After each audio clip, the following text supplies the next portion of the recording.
मैं वेलकम करता हूं आपका मेरे इस यूट्यूब चैनल जॉब अड्डा 24 पर। तो जैसे कि आपका आरपीएफ का नोटिफिकेशन आ जाता है तो उसके बारे में थोड़ी सी बात कर लेते हैं।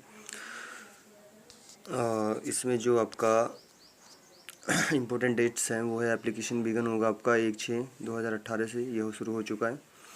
लास्ट डेट आपकी अप्लाई की 30/6/2018 है और जो आपकी लास्ट डेट पेमेंट की है वो 2/7/18 और लास्ट डेट ऑफलाइन पेमेंट की आपकी 5/7/2018 है। एग्ज़ाम डेट सितंबर अक्टूबर में है। एडमिट कार्ड आपके अगस्त में आ जाएंगे। तो 100 प्रिपेयर आप अपनी तैयारी को जारी रखिए। अब बात कर लेते हैं एप्लीकेशन फ़ीस की। तो जनरल ओबीसी के लिए यहाँ पे 500 है। एससी एसटी और पीएच का मतलब फिजिकल हैंडीकैप्ड के लिए यहाँ पे 250 है और ऑल कैटेगरी फीमेल यहाँ पे 250 है।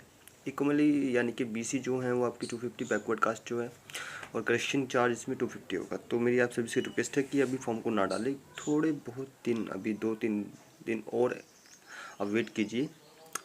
करेक्शन हो सकता है तो उसमें भी आपकी फ़ीस जा सकती है। Okay, and come to the point, अभी बात कर लेते हैं जो इसमें वैकेंसी कितनी है। इसमें जो टोटल वैकेंसी है वो आपकी 8,619 पोस्ट है और जो इसकी एज लिमिट है वो है आपकी 18 से 25 वर्ष। ओके, तो इसमें दिया हुआ है आपका जनरल के लिए जो आपकी पोस्ट है वो है 5,736 और ओबीसी के लिए जो पोस्ट है वो है 1183। ठीक है, और एससी के लिए 1,096 है, एसटी के लिए 604 है और टोटल जो होगा ये आपकी वो हो जाएंगी 8,619। एज लिमिट मैंने आपको बता दी है और जो इसमें योग्यता चाहिए एज एलिजिबिलिटी है वो है आपकी 10वीं पास्ट ऑनली। तो आप सभी के लिए बहुत अच्छा चांस है जॉब को गेट करने